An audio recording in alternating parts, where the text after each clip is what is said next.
The United States will stage a diplomatic boycott of the upcoming Winter Olympics in Beijing to protest Chinese human rights abuses, the White House said on Monday.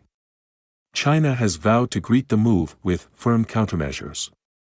White House Press Secretary Jen Psaki says U.S. athletes will continue to compete and will have our full support, but added, "We will not be contributing to the fanfare of the Games." U.S. diplomatic or official representation would treat these games as business as usual in the face of the PRC's egregious human rights abuses and atrocities in Xinjiang, and we simply can't do that, Psaki told reporters during Monday's briefing. "We have a fundamental commitment to promoting human rights.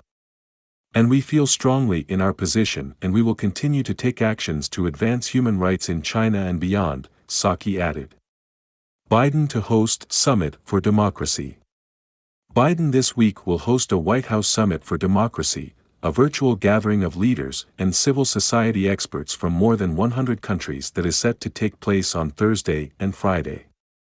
The administration has said that Biden intends to use the convening to announce both individual and collective commitments, reforms, and initiatives to defend democracy and human rights at home and abroad. Senate Foreign Relations Committee Chairman Robert Menendez, DNJ, called such a diplomatic boycott a necessary step to demonstrate our unwavering commitment to human rights in the face of the Chinese government's unconscionable abuses. He called on other allies and partners that share our values to join with the United States in this diplomatic boycott. Chinese Foreign Ministry spokesperson Zhao Lijian accused U.S. politicians of grandstanding over the issue of not sending dignitaries to attend events that China hopes will showcase its economic development and technological prowess. Outright political provocation.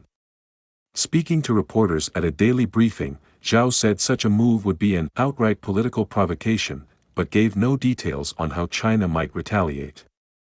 Human rights advocates and lawmakers in the U.S. who support a boycott say it is a necessary step. They cite China's poor record on human rights as justification, saying China is using the Games to whitewash its ill treatment of civil rights activists, political dissidents, and ethnic minorities.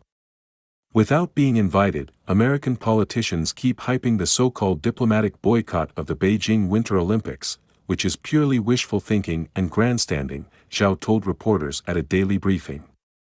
If the U.S. side is bent on going its own way, China will take firm countermeasures. The diplomatic boycott comes as the U.S. attempts to stabilize turbulent relations with Beijing, even as it maintains a tough approach toward trade and conflicts over China's actions on Taiwan, human rights, Hong Kong, and the South China Sea. Beijing has mounted a stiff response to all U.S. criticisms, denouncing them as interference in its internal affairs and slapping visa bans on American politicians it regards as anti-China. It wasn't clear who the U.S. might have sent to Beijing for the Games, and Zhao's comments appeared to indicate that China has not extended any invitations. Australia, whose ties with China have nosedived over a range of disputes, has also raised the possibility of a diplomatic boycott.